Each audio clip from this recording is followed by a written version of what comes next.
kind of book.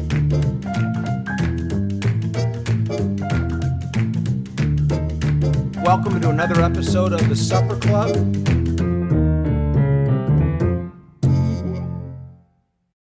The Supper Club brought to you by Kuna Food Service, a family-owned tradition since 1918. The Pasta House Company Restaurants.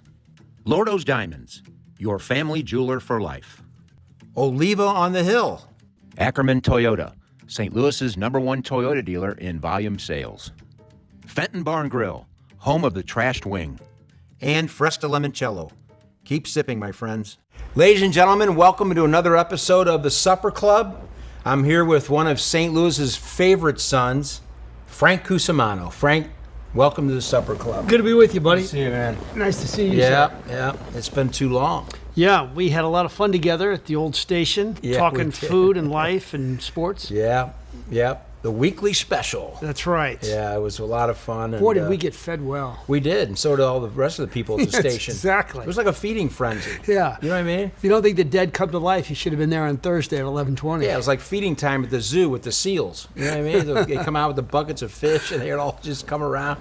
Oh, my God. But anyway, yeah, that was a lot of fun, and that was your idea. And you said, "Hey, listen, you think you could get a sponsor?" I said, "Yeah, let me make a phone call." Yeah, you made a phone call. And we boom. got it done. Yeah. Yeah, and had a lot of fun doing it. Yeah, but you know, our families have this background in the restaurant business. Of course, your family started Chemo's, correct? Yeah.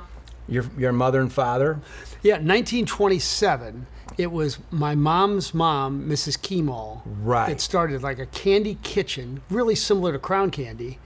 And then when my dad married my mom, he decided to make it like an elegant restaurant. And then those Wow. two can you imagine working side by side with your mother-in-law for like 40 years? And they never had an argument because she Right. was the kitchen, he was the business, and they got along flawlessly. Perfect partnership. Yeah. They stayed out of each other's hair. Exactly. A lot like my dad and his two partners. They all had their areas, Strengths. and they just, you know, Yeah. Yeah. That is an interesting dynamic with the three of them. with an odd number. Yeah. You know what I mean? How unlikely is that trio, though? You think Yeah. these three high-achieving Italian men being able to get along and then Right. thrive? Yeah, Right. That's right. crazy. Yep. You know, John handled operations, Kim did the marketing, and Dad pounded the nails. Did you inherit that skill, by the way? A very little. Yeah. Just by- Because your dad can actually build anything. Yeah, he's a master carpenter. Oh, my gosh. Yeah. Yeah, if you ever decided to get out of the restaurant business, he could be a general contractor easily. That is you know, crazy. So, yeah, so your mother and father got into it, and of course your brothers Mark and Doug dabbled in it, stayed in it a little bit longer, but you were in it too. Yeah, I think we all When you were worked there kids? from age, making coffee to glass washer to busboy to waiter to maitre d'. And I think every kid in our family, we had 6 of them, started there when they were 6 and Wow. took it till at least, 18 to high school and Sure. stuff. Yeah. And my brother Doug, I don't think a lot of people will realize this, but when Mrs. Kemal started to slow down, he ran the kitchen for 20 years. Really? Yeah, and that's lunch and dinner 6 nights a week and those 100-degree days in that kitchen. Yeah. He was a great chef. And then Mark was Mr. Outside, and he stayed with it. Yeah. Ellen was a hostess, Yeah. So, Family affair, but and that was on Grand and Penrose, correct? Yeah. Were you guys? You were there, right? Is that where you worked? oh, yeah, that's it. Okay. Yeah. I mean, every Saturday night, I can remember my dad and I would be the last ones to leave, and we'd time it. We'd leave at midnight, and we'd turn on CBS Radio Mystery Theater, and we'd listen to this mystery on the way home, but we'd stop at Grandma Hawkins Barbecue on Grand Avenue. This woman used to just barbecue, and we'd come home and at 12:30, and everybody would wake up, and we'd eat this barbecue all the time. At what time? What hour of the night was this? I mean, it's a half-hour show, so 12 to 12:30. I mean, we would leave Kemal's, we'd time it, and then everybody would somehow know whether they were out or not. Hey, 12:30, Dad's got the barbecue. Yeah, try to find barbecue at Yeah, midnight. exactly. Not anymore. You're not. Yeah. You know. Oh, my so gosh. probably that backyard barbecue type deal, right? Yes, Little and bit? they'd serve you with the white bread. Oh, you got something to dip it up. Exactly. Sop it up. Yeah, Wow. so- Pretty simple, but oh so good. Oh, my goodness. It was great. Yeah. And then you guys, they decided to move down the way to the Metropolitan Square building. Yeah, and that really worked out well for a long time. Yeah. Like, I remember my grandma, when she was on her deathbed, she would beg to Mark, say, Mark, please, whatever you do, don't move the restaurant. And to respecting her, he waited till after she passed away. Sure. And, that became a rough neighborhood, and Mark knew he had to make a move. And that location in the Metropolitan Building, particularly top of the Met, where we had all those weddings when, young girls wanted to have that beautiful, breathtaking, That sight. view was Yes. unbelievable. And so he really did well with that, and the whole restaurant did well. And then when downtown started to get a little worse, that's when he moved. Yeah. Yeah. Now, were you on the bottom floor first, To start where with, Piccolo's was? You opened up He went to Cafe Barberia in Chicago, a tapas restaurant, which he thinks is his favorite restaurant, Mark. Okay. And so he put part of that that first floor space, and he made it a tapas, Piccolo's. Right. So it's kind of cool. And that's where Stevie Komarak That's right. became one of our great chefs. That's where he cut his teeth, and then, of course, went on to Trattoria Marcella fame. Oh, my goodness. Where Is he and a his brother chef or Jamie what? have done a great job. Just tremendous. Yeah. He really is. Went over to Sicily, studied a lot, traveled around, tried different things. That's not even work, is it? That's like You're right. I guess they just chalk it up as research and development. I don't know if there's a more popular dish in St. Louis than his risotto. The lobster risotto. risotto. Oh, my goodness. Yeah, it's the special every night. Yeah. Yeah. And there's enough there for two, really. Yeah. It's just gosh. unbelievable. Yeah. Big chunks of lobster and just that sauce. It's right on. And right on. he kept the prices pretty moderate. Yeah. I know food costs are crazy now, but he Yeah. always did a good job at that. Yeah, they did. It was, down in South St. Louis and on Watson. It was the old Ron and Shirley's. Oh, my goodness. Yeah. And he moved in there. And Jamie, of course, worked for my father at Mike Shannon's. He was a server down there. Really? And then the two of them got together and decided to, open up their own restaurant. They were relatively young back then, too, when Stevie. Yeah, what a success story. Yeah. So, anyway, so then, the restaurant business wasn't your thing, maybe. Yeah, basically there was, my brother would say there's only so many slices in this pie and you're out. Right, and you're right. I remember too is that he Yeah. would go to my dad. My dad had a building where he collected a little bit of rent. And I swear he said this. This is my brother Mark. He said Yeah. to my dad, well, Frank's not going to make much money as a sports writer. Maybe, Dad, you could give him just a little bit of money per month from the thing so he can have an apartment. Well, that's great confidence in your older brother, right? Thanks, big brother. Yeah. Yeah, well, it's kind of like me, too, when I was young. A lot of people say I didn't have really interest in it, but my dad had two partners, and they had kids. So it wasn't really something I thought I could dive into, or really get into and be a part of it. And you didn't have an open invitation either. And I never did have an open invitation. I was always kind of told, you don't want to get in this business. And really, I given that scenario, I always wanted to do my own thing. Yeah. Went to work for the Coca-Cola company in a corporate structure right out of college. Learned a lot there, but knew I didn't want to remain in that world.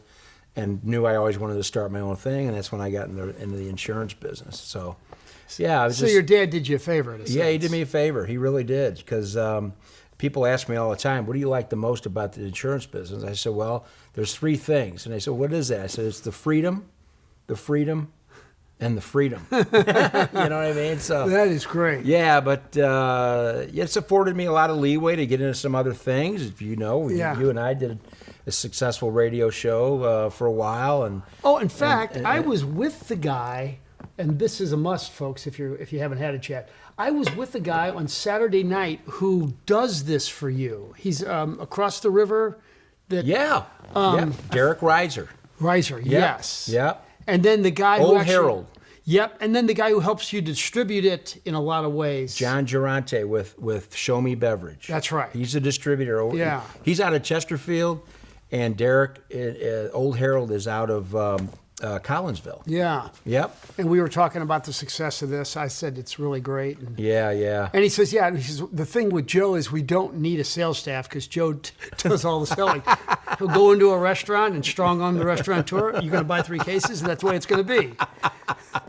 Yeah, well, it's that's the fun part of the business, Kind of like, I had Billy Bush on earlier, and we talked about how, his father, the great August Gussie Bush Jr., was a lot like that, would go into all these different taverns and just love to be with the people, talk to the tavern owners, talk to the customers, buy them a few beers, a round of beers, sit around and talk. That's the fun part of the business. Basically, what he said was making friends is our business. Yeah. And I think that's true in a lot of industries, especially the restaurant business. And Billy had some good success with the beer he had for a long time. Kräftig. Yes, Yep. which is a great beer. Yep. Yeah. We talked about that a little bit until, InBev started to kind of strong arm some people and shun him out. I know he talked about an opportunity with the Cardinals at Busch Stadium. He had all this thing set up, promotion, have his beer in there. And as soon as they found out, they kind of put the arm on the Cardinals. And Wow. And it was the same thing with the different grocery stores Yeah. around town. And said, the guy with the name like Bush, it was a threat, because he could have really, with those inroads, he really could have made some headway with it, I believe, because it was a good product. Yeah, it was. And Yeah. they were a sponsor on the radio for a long time. And Yeah. I just love being around Billy. It's a cool. He's guy. a great guy. Yeah. Just a wonderful, wonderful human being, and great family, and now has his brewery out in Defiance. Yeah. That's good. Yeah, it is good. But your love was sports. When did that? Did your father, you and your father go to some Cardinal games together and Yeah. do a lot of sporting events when you were young? We did. And my dad always said, when greatness comes to town, you've got to go. And he'd bring you with him. All the time. Yeah, I mean, I Yeah. can remember being Pele when I was like 8. I think the first baseball game. Did you ever- go to that game at Busch Stadium Yes. with the Cosmos?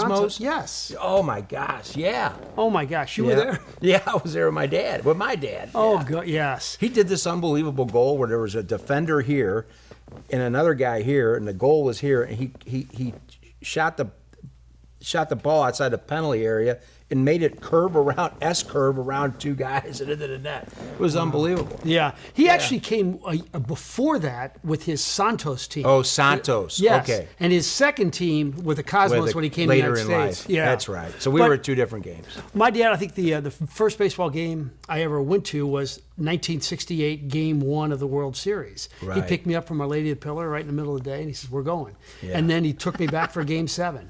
So he developed that, and my brother Doug was a great athlete, and he was about 7 or 8 years older than I am. So I would go to every one of his practices, and just like I wanted to become like the next Bob Cousy. Yeah. And got lucky that my parents decided to have a baby a year after the Stepanoviches. So I went to De Smet, and we, Yeah. won 63 games in a row. We all went to college for free playing basketball.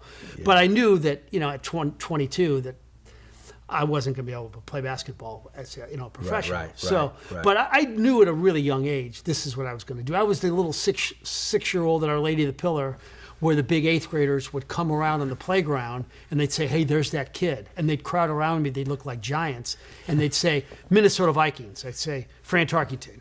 Green Bay Packers, Bart Starr, Baltimore Colts, John United. Oh, I'd memorized every quarterback in the Yeah. league at age 6, and so it wasn't like it was work. It was just something I just loved. Did you collect flip cards as a kid? Baseball cards, yes. Bubblegum cards and all that? Is that how you memorize all these different guys and positions and teams they played for? And read the Globe Democrat every morning when it came at 7 a.m. and then the Post-Dispatch when it came at 2 p.m. And then went to the library every Saturday and got a new sports book. I mean, we're talking from age 6 to like 18. So, Right. yeah. Right. You were an all-district guard at De Smet. Yes. Went on an 82-game win streak to win the state championship and won 79, I believe.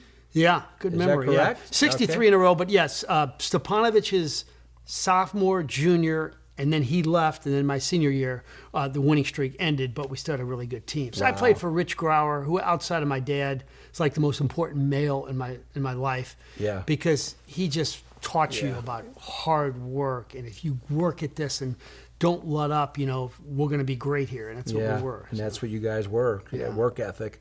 And then, of course, did you play with against our good friend Bob McCormick?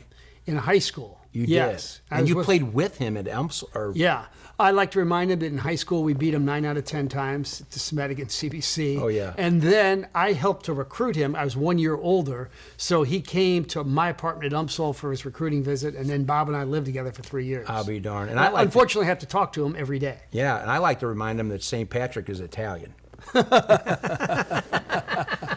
Remember we were on the radio that time, and he called in, and it was St. Patrick's Day. That's right. Yeah, yes. that was a fun banter between the three of us. But he's such a great guy. I remember when I was at it was sports camp at CBC my 8th grade year before I'd enter in my freshman year, and Wilcott brought him in to do some basketball stuff at the camp. Okay. And he's out there. So we're all sitting on the floor, and he's up there doing all this stuff. Spinning the ball. Yeah, because he played for the Zips. Yes. Okay? Played for the Zips, and he's doing, who is this guy? He's doing all this stuff on the finger and through his, then I do that. So that was my first encounter with Bobby McCormick, and then we became, I think we were schoolmates for maybe 1 year. So he was a senior and you were a freshman. Yeah. Great guy, though. And a really good player. And you had a great friend in him. He's just a wonderful human being. He really is. Oh, yeah, he is. And you know what? He always tells me, he says, if I tell people the stories that I know about you, I could get you fired. So I have to be very nice to him. Yeah, no, he's a great guy. And you played at UMSL, right? Yeah, 4 years there. Yep. Yeah. And the best part about I didn't want to stay in town for college. I really wanted to go out of town. But my dad said, if you play at UMSL, you can intern at Channel 5 and KMOX. So that's what I did while I was playing. I was Bob Costas' intern at KMOX and Jay Randolph's intern at Channel 5. Wow, Bob Costas. Yeah. So that's when you knew you wanted to get into broadcasting. Oh, yeah. Yeah. Yeah. Or sports reporting. Absolutely, yeah. And I remember, my tape was so bad. Like, I cut my resume tape being an intern on a Saturday at Channel 5. Like, Art Holliday did the 6 o'clock sports, and I went out there and then cut the resume tape, because to get a job, you have the resume tape. Yeah. And it was so freaking bad. I don't know how anybody, in Kingsport, Tennessee, hired me, but they eventually caved and got it. Was that your first gig? Yeah, Kingsport, 12,000. So you had to leave St. Louis. Yeah. Go do some, smaller market towns. This is a true story. Is that my mom, she didn't have confidence in me either. She wanted me to go to law school. I mean, nobody thought I was going to do anything in TV. But so she was, while I couldn't get a job for 3 months because my tape was so crappy, she told me, she goes, why don't you take the LSAT?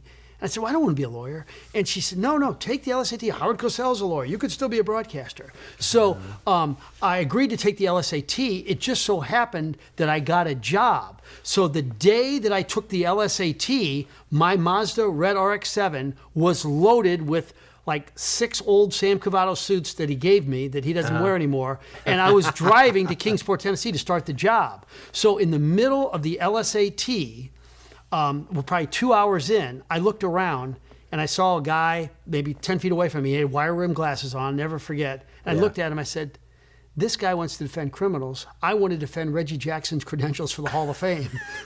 So I got up in the middle of the test, put the pencil down, walked out, got in my car, and drove. And the rest is history. Yeah, and for the next 4 months, my mom would say, well, we haven't gotten your LSAT scores back. I didn't have to hard to tell her, Mom, you'll never get them. Yeah. Well, you made the right decision, and then you got into it. You really did. Did you ever have any aspirations to do play-by-play? Well, I did for a while. I mean, I did Billikens for about 7 or 8 years, and it was a lot of fun. Yeah. And I always enjoy the heck out of it. And I think I'm going to do more as I get a little bit older, and if I get a little bit more time off of TV. But I really enjoyed it. It's just with radio in the morning, TV at night, you just don't have the time as much to do play-by-play. Yeah, you're pretty much sewn up all day and night. But what do you prefer better? What do you like better? You like doing TV better, or you like doing radio? I think I like radio because it's more fly by the seat of your pants. Yeah. Book great guest. We have a chance to really sit down and find out what makes her or him tick. Yeah, and more long-form interviews. I think I like that better. Now, with that said, a well-done television story, a feature, is kind of why I'm in the business. I love to do that. Sort of it's just it's just so laborious. Just takes so much time. I mean, look at Jamie here, all the cameras. Right. You know, we do this kind of stuff like 2 or 3 days a week, and it's tough to. Yeah. It's a grind. It is a grind. I get it because we get here. Gosh, we get here at 5:45 in the morning, and well, I don't, but he sets all this stuff up. I just try to stay out of his way, but it's a lot to put on production like this. Whereas radio, you just kind of walk in the studio, the mic's there, and away you go. Yeah. Speaking of radio or interviews, you did an interview with Coach K. Mike Krzyzewski. Mike Krzyzewski. Yeah. Was that your first interview? Boy, you've done good research here. Yeah. That's why they pay me the big bucks. my very first day at Channel 5, they sent me to McKendree. Mike Krzyzewski was giving some kind of speech on Founders Day. So I did Krzyzewski on a Thursday and then Bob Knight on a Friday at Westport. And since then, it's been all downhill. Yeah. His old coach. That's right. Yeah, he a real played connection for there. Knight, right? Yeah, he played for Knight at the West Point. At West Point, Yeah. right. I remember reading about that. And, two great basketball coaches, and both now, well, one's no longer with us, one's retired. Who was your favorite basketball player? Well, of all time would be Larry Bird. Right. But I have not interviewed him. But ironically, his arch rival, Magic Johnson, I've sat down twice for long-form television interviews, and he could not have been better. I mean, so engaging, great storyteller. Really? You know, that's all you want from your interviewee is somebody who's engaging and not afraid to open up. And, man, you sat him down. It was just unbelievable. Really? Yeah. You know, you talk about Bird, and I watch, on the social media, up and down the feeds, and I run into these Larry Bird quick, short stories, highlights. Guy was unbelievable. Interviews with all the other basketball players who were mostly black at the time, right? Still are. You got a lot of Europeans coming in now, but they would talk about how he would trash talk guys and just, I mean, really, kind of a pretty brave guy, but he could back it up. Oh, yeah. He finally earned the respect of these guys, and Like Isaiah Thomas tells a story that one day they're playing the Celtics, the Pistons, and Bird says to Isaiah, Kent Benson went out to guard him. He goes, "You're not going to let this white guy guard me, are you?" And he just destroys him. Yeah. And it's interesting, that Facebook concept is once you click on like one Bird thing, then you're going to get a ton more, which I love. Which I love too. Yeah. Like Don Rickles, the same way with me on the Tonight Show. Oh my gosh. You click the on best. one and you get the best of Rickles for 20 years. That Rickles Sinatra thing on TV. Oh my God. When he tells that the story. whole exchange about, between Frank, the two can't you of see them. I'm eating? Yeah, Mongo Mangananzo. Yeah. How about when Sinatra would pop out there on the Tonight Show wearing a collar like as big as a large Buick, and he'd sing like a Barry Manilow song, "I Write the Songs." Yeah, cover song. Oh, but it was unbelievable the way he would do it. Yeah. Yeah, I think one of his best songs ever was a Beatles song. Like what would? It was called, gosh darn it, I can't think of the name of it, but I'll think of it later. But yeah, I mean, he could cover anybody. The guy's recorded over 1,000 songs. Yeah. How can he make these songs that were number one better when he sings them? And it was right. I'm telling you, he did it better than the Beatles. Wow. Yeah. Something in the way you move. That whole Yeah. That Oh, song. yeah. That's it. You have you ever heard that? I have not heard him do that. Oh, it's beautiful. But like, males, let's face it, our age are sometimes embarrassed to admit that Barry Manilow did good songwriting, or would not say, "Oh, he's great." Yeah. But when Sinatra did it, man, it was freaking cool. Yeah, it was really cool. Yeah. Or like Neil Sedaka, right? Yeah, exactly. Another great songwriter and a singer. Yeah. Great. Kind of he and Manilow, kind of that same, that same genre, that same career path. It was great. But so who is your? So Bird was your favorite player. Favorite coach? Well, look, I'm a big Pitino guy. I know he's completely flawed and did some things wrong. Right. But, at his best, he's the best I've ever been around. I remember, Joe, when I was working in Lexington, Kentucky, and Kentucky was on the cover of Sports Illustrated with the phrase, "Shame they'd gotten into big trouble, with NCAA rules. So he took the job. They only had 6 scholarships. The program was a complete mess. And he's at this introductory press conference. And he says, I want all of you to listen to me right now. I want you to sell your horses. I want you to sell your stocks because one day Kentucky basketball season tickets will be the most valuable thing in this state once again. Yeah. And, of course, he wins national championships. He brought it back to prominence. So, yeah, hold that thought. We're going to be right back after these messages with Frank Cusumano on the Supper Club. Kuna Food Service, providing quality food to people across the Midwest, is part of our rich history at Kuna because food brings people together. We specialize in having a large variety of food products and food supplies, catering to an array of businesses that turn to us. Kuna Food Service, a family-owned tradition since 1918.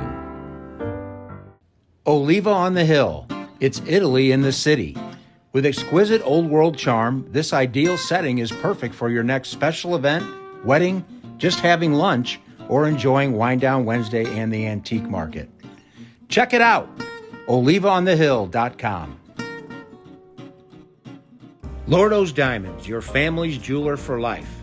Family-owned and operated for over 70 years, specializing in engagement rings, fashion jewelry, gemstones, and in-house jewelry repair. Relaxed, friendly atmosphere, competitive pricing, and a selection second to none. Conveniently located just west of the Galleria on Clayton Road. Lordo's Diamonds, your family's jeweler for life.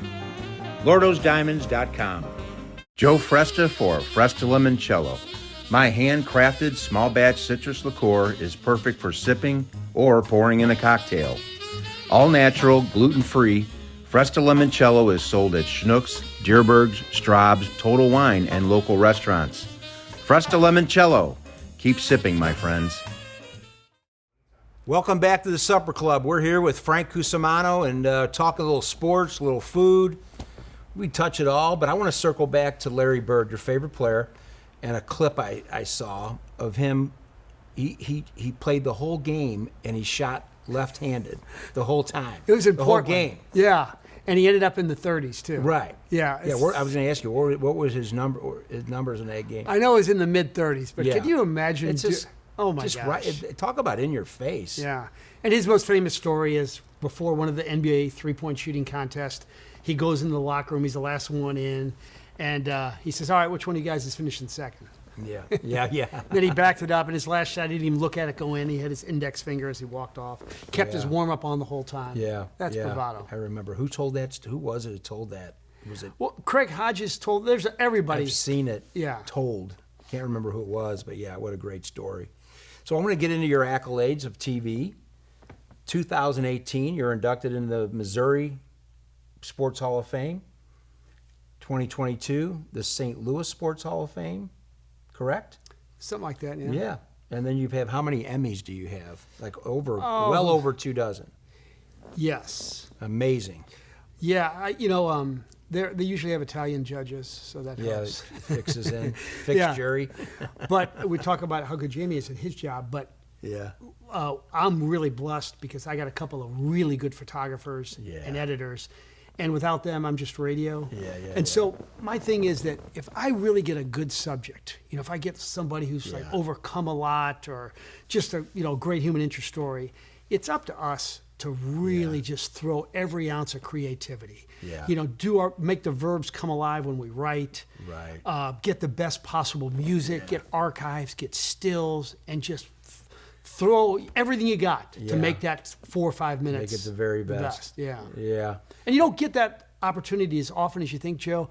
But boy, when you do, you gotta nail it. You gotta seize it. Yeah. Like when you get an interview with Krzyzewski, I mean, that's top. That's top of the line there. You know what I do too on some of these big interviews is that I'll get, because I know I'm not real bright, I'll text 5 or 6 people, hey, I am about to sit down, say, Reggie Jackson. Right. What would you throw at him? And maybe of the 5 people you send something to, you get one thing, you may not get anything, or you may get just a couple things. And then you do your research, and then you put the whole thing together. Around it. Yeah. That's exactly right. So. Yeah, it can become a centerpiece or just something you move off of and pivot into different things that you wouldn't normally have done without that, that maybe that little fun fact about them. You're right, and a lot of times it helps them open up. Like we, let's see, we interviewed Rex Singfield, Singfield the other day. Right. And I made about 6 or 7 phone calls, everybody I knew who knew him well. And then we threw a couple of things at him. He goes, oh. And then he became more engaging. So. Yeah. Because it was probably something he had never had thrown at him before. Exactly. A question. Yeah. That maybe it had been something he'd always wanted to talk about, but never had the opportunity. And now he's really leaning forward and engaged in the interview and in the conversation. You're right. That's a great way of analyzing it. Yeah, that's awesome. And then of course an Edwin R. Murrow Award or 2, maybe? A few of those up on the mantle. Yeah, let me tell you how much these Emmys and honors is that we have a bunch of shelves where we put them on, and Monique's in charge of the shelf work. As I told you, unlike your father, I'm not mechanical. And so about 3 years ago, all of a sudden I hear this big crash, on the 3rd shelf, like 5 of the Emmys just came crashing down. And I just looked at her, and she looked at me. You knew what it was. Yeah, I said, boy, thanks a lot here. She goes, you see how unimportant they are? How does this affect our lives? Yeah. I go, easy for you to say. Yeah. But yeah. Wow. Yeah, then you're also, you have a vote for the Heisman Award. Yep. Correct? That's really got to be a special thing, right? I mean, it's such a big deal for college athletics. It is. And you got to take it seriously and do the research and talk to people and stuff. But it's kind of cool. Yeah. And I'd love to vote for a Missouri player from time to time, but I just couldn't. I mean, Brady Cook's my guy. He's going to be on Sports Plus this Sunday. But I just couldn't put him in the Heisman. Yeah, no. And then the other thing we do voting-wise is I'm on the Red Ribbon Committee. So we put together the Cardinal Hall of Fame. Yeah. And the best thing about this, Joe, is that this past year, and he's going to go in I think September, is Al Rabowski. Oh, yeah. And what that meant to him, and I'm not the only reason he's in, but I did present his case initially, and it's not like I had opposition, but he should have been in years ago. Sure. But to have like a guy who's 75, who's basically given 5 decades of his life to this one organization. He's kind of like the Bob Plager of the Cardinals, right? That is so right. You know what I mean? He's done everything they've ever asked of him. He played. He was entertaining with the whole Mad Hungarian thing. It was just so much fun to watch him walk behind the mound and go through that whole, episode he would do with the ball and everything. And then you'd see him after his retirement days. He's doing things with Fred Bird, going to schools, doing all this stuff. What former? There's not a lot of major, former professional athletes are going to sign up for that, right? No. But whenever he was asked to do something, he did it. Yeah. Right. And we just profiled him on Sports Plus about a month ago in a story. Yeah. And a couple of different times, like he broke down during it. It's so cool that it means so much and that he's young enough to enjoy it. Yeah. Unlike a Pete Rose. What are your thoughts on that? Well, I've been in his living room, and we interviewed him probably about 10 times over the years because when I was in Lexington, and then when he'd come to St. Louis. And he was a little bit like Whitey in that he was so baseball smart and so engaging and would open up. It's just a shame he just couldn't get out of his own way. Because when you think about it, what human being could do more things wrong? Right. I mean, from the infidelity to the gambling to lying about the gambling. But with that said, I loved him, and I hope he gets in. It's a shame he won't be around to enjoy it. Yeah, it is a shame, and that he won't go in alive. But it was a lifetime ban, right? So now they're going to let him in. Maybe they've reinstated him. So him. In a couple of years, one of the Hall of Fame voting committees will make the decision. And I don't think it's that difficult. Yeah. You just put on the top of the plaque, he was banned from baseball, he gambled on baseball, but then also won more games than any player ever, had the most hits, was an MVP, won 3 World Series. I mean, he's got to go in. Yeah, and then maybe with this, Shoeless Joe Jackson. Another one that's got to go in. Got to go in. Yeah. You think he will? I think so. I mean, if Rose goes, he'll have to go too. It would be kind of neat if they both went in the same year. Yeah. I remember a story, Ted Williams wrote about it in his book, that Shoeless Joe was so embarrassed by his banishment and everything, and that Ted Williams walked into a bar once, and he knew it was Shoeless Joe being the bartender, and Shoeless Joe obviously knew it was Ted Williams. but Ted didn't want to embarrass him by acknowledging, hey, you're Sheila Show Jackson, and you're a bartender, which is nothing matter with being a bartender, but he didn't want to embarrass who some people think is like the greatest right-handed hitter of his generation. So. Well, and those guys, especially back in those days, that's why his teammates took the money. They didn't make any money. They couldn't go off into retirement living comfortably. And if you look at his numbers during that World Series, he hit really well. Yeah. So. Yeah, right. And played barefoot. Didn't he play the outfield Initially, barefoot? Yeah, unbelievable. But just another great story. The movie 8 Men Out, I believe it was. That was a great movie about all that, and pretty cool stuff. But you also, as you said, you're on the Hall of Fame committee for the Cardinals. Yeah. And the Blues, too, correct? That's right. I vote on the Blues Hall of Fame members, too. Cool thing about the Cardinal thing is that when Whitey was alive and Tony was living here or was a little bit more active in getting to St. Louis, sure, it would be like Whitey on one side, Tony on the other, and like 5 of us, the other 5 members. And they would just go back and, Whitey would be arguing for Tommy Herr, and Tony would be arguing for Edgar Renteria. Really? And there's always that tension between the two. Like, I never did an interview with Whitey, and I probably interviewed him 50 times, where he wouldn't say something like, well, La Russa always had the biggest budget, he better win. And there's always that little tension between the two, and those two lobbying for their respective players. It was good stuff. Wouldn't you have loved to have a camera or a microphone on that deal? Yes. Right? That was the one thing, stipulation. No cameras allowed. Right. That would have been great to record. Kind of like Bob Costas talking about at Stan Musial's eulogy, about how he had, he was over at Stan and Lil's house, the Musials, and Mickey Mantle was in town and had the two of them get together at Stan's house, and the two of them just stayed up all night talking baseball. Yeah. And Wouldn't you have loved to have a microphone sitting between the two of those guys?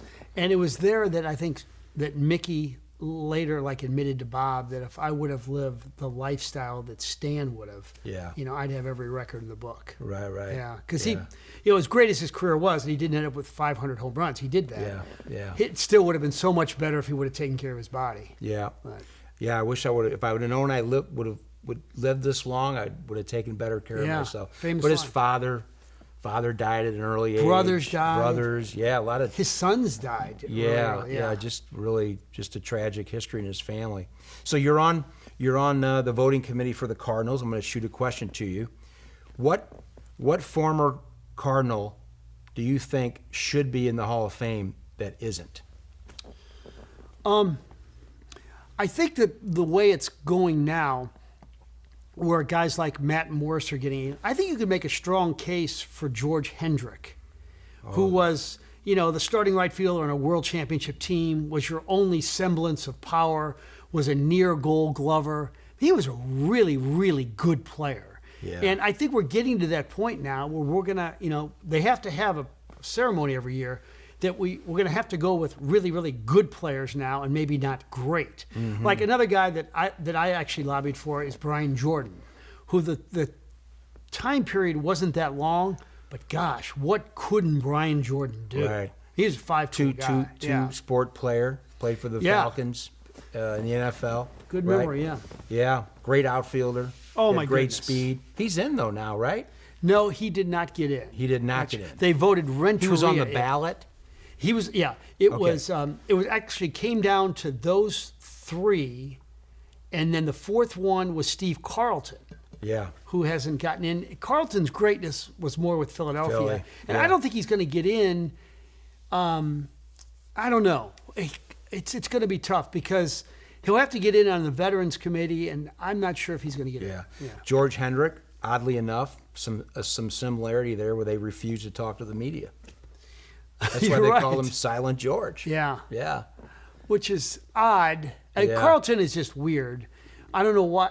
George, obviously they both got burned and they just said enough's enough. But. Right. I remember George Hendrick, he played right field, and he was just this real just slow, moved like right? It just didn't move too fast. He would, instead of at the end of the inning, instead of going to the dugout, he would just. This is the old ballpark where the bullpen was along the foul line. Remember that? Yeah. And he'd just walk over to the bullpen bench and sit down. If he wasn't up to bat, yeah. And he'd sit there and he'd carry his glove like this, like it was a book or something, and he'd just sit down there and wait, And when the Cardinals were done batting, and God forbid he would have to come up, he'd have to go down there, and he'd walk right back to his position when the inning was over. I think this is true that after they won the World Series in '82, he did not go to the parade, and he drove straight back to California after the game. Yeah, he's just that kind of guy. He wasn't much for pomp and circumstance. Yeah. What about Jack Clark? Well, got to know Jack real well. Yeah. He's not in, correct? He's not, and you could make a case for those 3 years. I mean, he was as feared a right-handed slugger. Yeah. And they wouldn't have won in either year without him. No. It's just longevity-wise. But he has all these numbers, like he drew walks. He had high on-base percentages, his slugging. Like the stat nerds fell in love with Jack Clark. It's the reason Ted Simmons told me he's in the Hall of Fame. He didn't get in initially, was off the ballot in like his first year, and he got in because the stat nerds looked at all these other numbers that are now, really key, like slugging and on-base percentage. Right. But boy, Jack, when he was at his best. Yeah. He could hit it. Can you imagine him on steroids? Oh my gosh. Wow. Yeah. Forget about it. He was hitting the glass out at the Stadium Club before the steroid era. Andy Van Slyke, who I do radio with, told me last week, he was saying when he was in a big slump, Jack told him, don't think about anything else right now but hitting the ball up the middle. Don't think about pulling it, going the other way. Just come to the plate, hit the ball right up the middle. Sure. And so Van Slyke hit a home run, his next at-bat, to dead center field. And Clark greets him when he gets to home plate. Clark says, how'd that work out? Good stuff. Yeah. That's great stuff. And then, of course, you're on the St. Louis Blues committee. What former Blue who is not in, do you believe should be? Well, we got Cujo in last year. And that's a relatively young Hall of Fame. It is. We've had like 3 years, but anyway. Off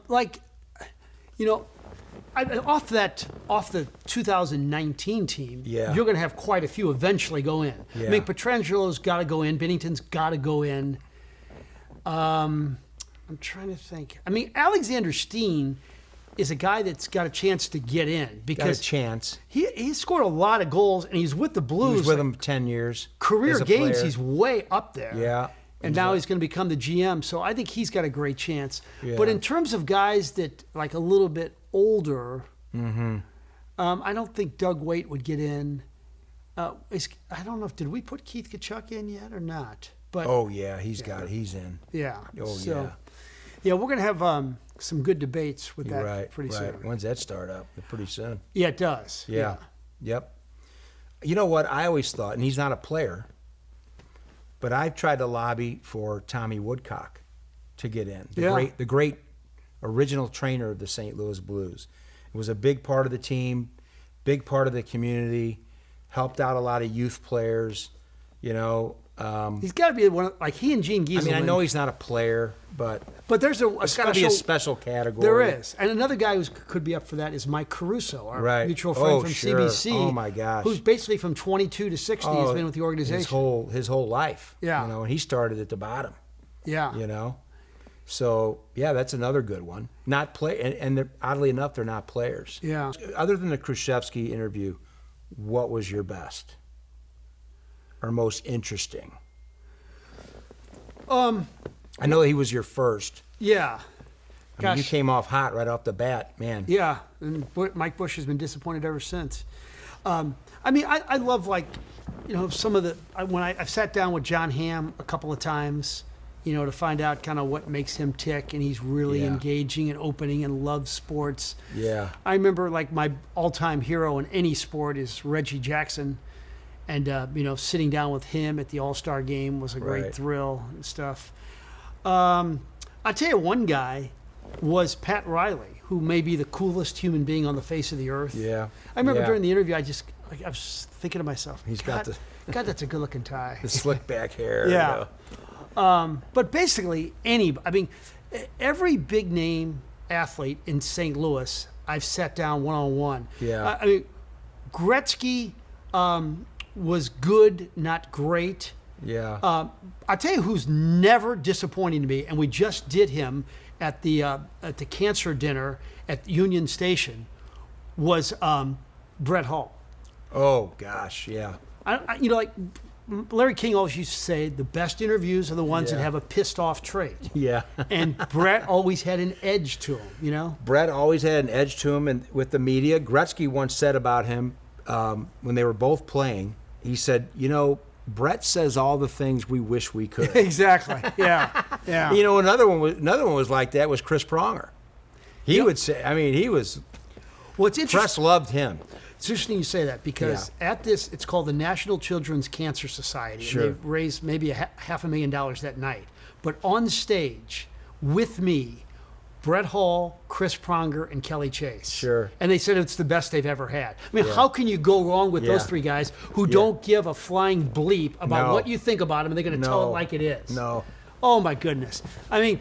Brett always, I remember the one story is Keenan mouthed off about Brett after the game to us. So I get the Keenan interview, and I go to Brett. I said, hey, Brett, this is what Mike just said about you on camera.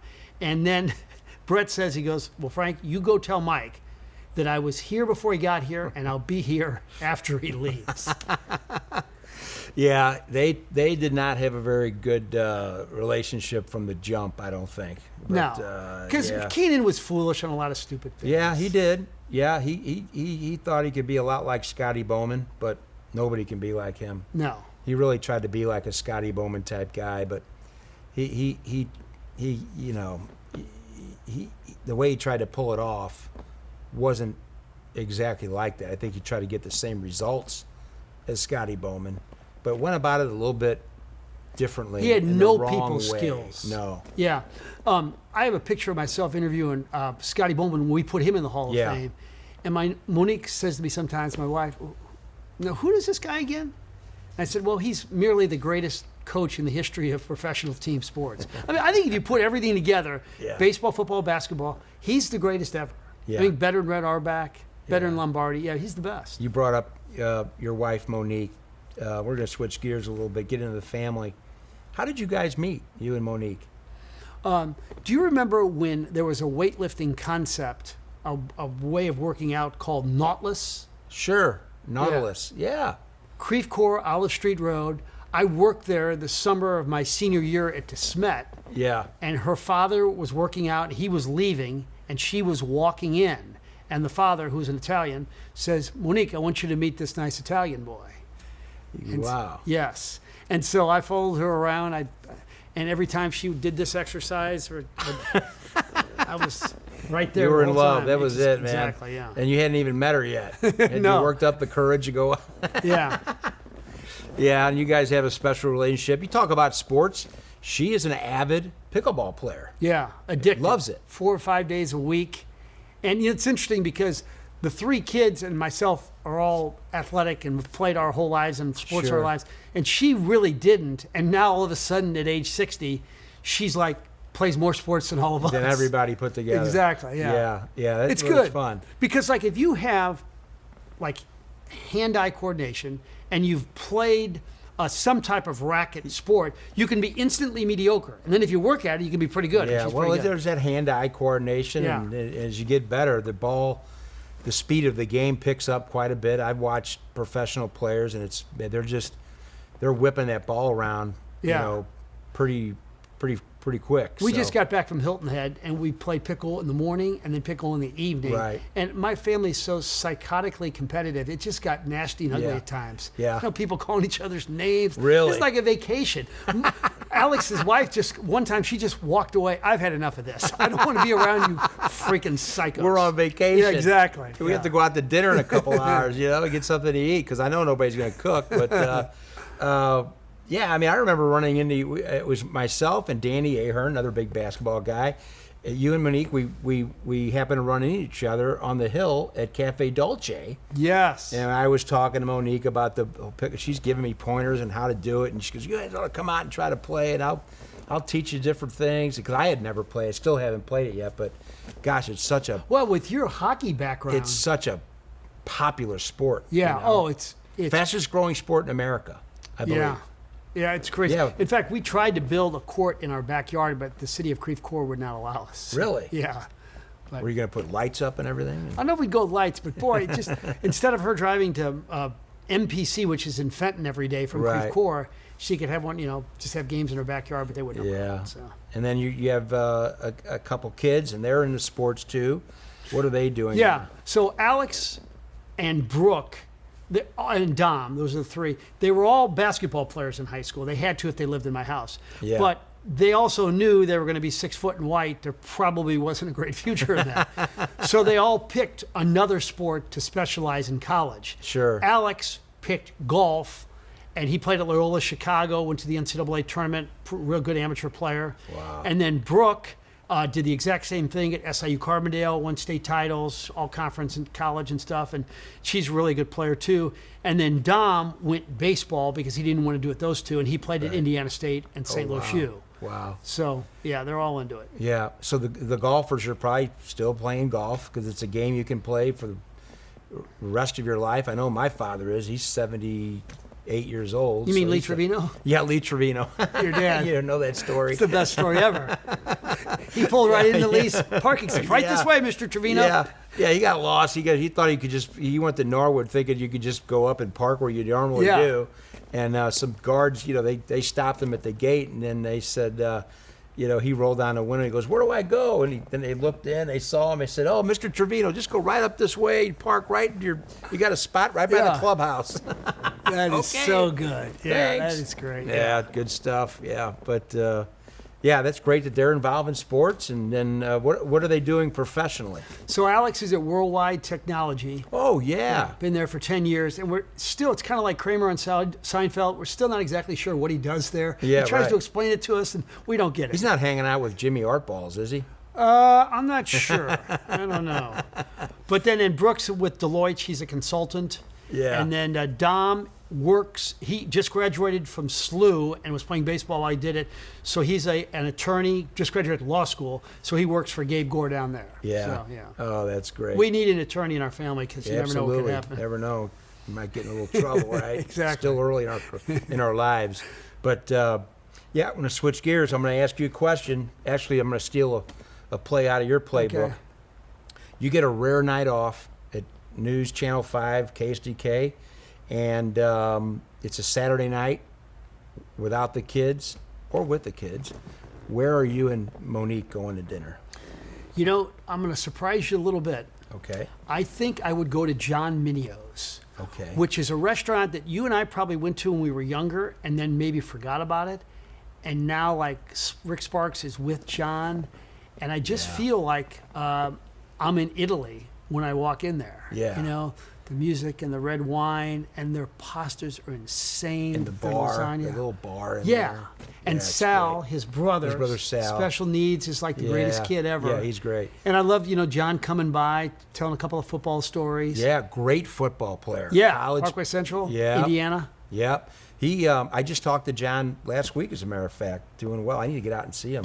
Yeah. To your point. And as you know, it's about red sauce with me. Yeah. And I just think, when all the families get together, and Buzettas and, let's see, The Minios, Palmanos, Amanos, Il Balago, they're all The related. Gabriels, yeah. I think that they use the red sauce from Minios. I'm not 100% certain, but God, I'd like to be at that family dinner. Yeah, that's, you talk about a restaurant lineage. That's one Oh, for you my right goodness. You've been to Buzettas? there. in Yeah, Chesterfield Valley? yeah, very good. has a I've great been chef. to, there are other restaurants, Sapore? Sapore in Kirkwood. Oh, my goodness. Yeah, and then you've got Pepe's Apartment 2 that's in Kirkwood as well. Was there about a month ago. Yeah, fabulous. That's one of your hangouts. Yeah, it is. He does great work. Sit at the bar with Leo.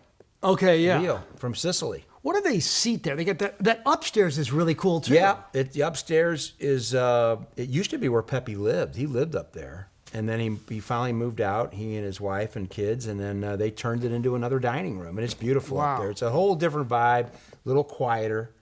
If you're a little, challenged hearing wise, I mean, it's gonna get a little loud in that bottom floor dining room with all the marble and everything.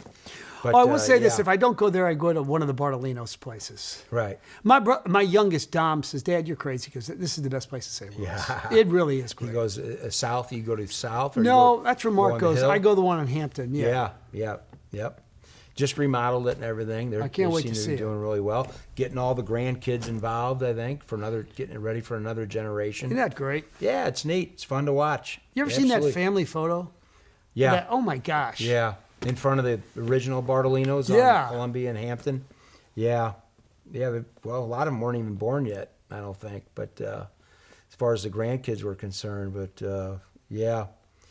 Another great restaurant story. All started basically, it's the Italians that started that St. Louis cuisine push, and now we're into all kinds of things. There's, all kinds of different nationalities. You've got Asian, you've got French, you've got, and all these different types of fusions that these guys have put together. These young and up and comers. Well, even Sato's. Sato, yep. Indo. Oh, yeah. Indo.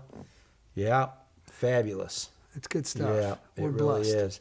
Well, and my last question: the world is coming to an end. Where are you going to go eat? What are you going to have? And you can have your family with you. Who would you dine with, dead or alive? Who would it be? Well, I'd like Jesus Christ at the table. Okay. Find out how I'm doing, what my chances are. Yeah. I think I'd go Patino, Bird, and Reggie Jackson in my table of five with Jesus right there. Party of five, right? Yeah. Maybe I'd go Paul Mano's. Yeah. And not get real complicated. Just go the rigatoni with the Sunday gravy with the pork, and he'll throw a meatball in there. Yeah. And then that great balsamic, that appetizer they have, the eggplant. Oh, the stack. Yes. Oh my gosh, with the glazed balsamic. Yeah. Yeah, I know what you're talking about. It's really good. And then I think I'd maybe go back to maybe I'd go to Puzzetta's for their Bananas Foster, which he does it with about 5 different liqueurs that are Really? just spectacular. Does he do that tableside? Yes. Oh boy. Boy, there's not many tableside places anymore. No, I think Dominic's on the Hill will do it. They do some tableside Oh my goodness, stuff. yeah, I forgot about that. But other than that, I think that's it. It's sort of a dying art in the restaurant business. And not a lot of those old school places left anymore with the the closing of Tony's in Clayton, and you pretty much got Dominic's on the Hill, John Minio's, and I think that's about it. Wow. Yeah, That's great. Yeah. Well, Frank, thanks for doing the What an Supper honor to Club. be here, Joe. Yeah, You're a great good to see friend. you. You're like a brother to me. Yeah. I really appreciate Oh, everything you do for absolutely. St. Louis, Yep. for restaurants. People don't realize this, what you do for restaurants in the St. Louis area. I get all your Facebooks. I watch your shows. You do some great stuff. The Supper Club, brought to you by Kuna Food Service, a family-owned tradition since 1918. The Pasta House Company Restaurants. Lordo's Diamonds, your family jeweler for life. Oliva on the Hill. Ackerman Toyota, St. Louis's #1 Toyota dealer in volume sales. Fenton Barn Grill, home of the trashed wing. And Fresta Limoncello. Keep sipping, my friends. Thanks for doing the What Supper an honor to Club. be here, Joe. Yeah, You're a great good to see friend. you. You're like a brother to me. Yeah. I really appreciate everything.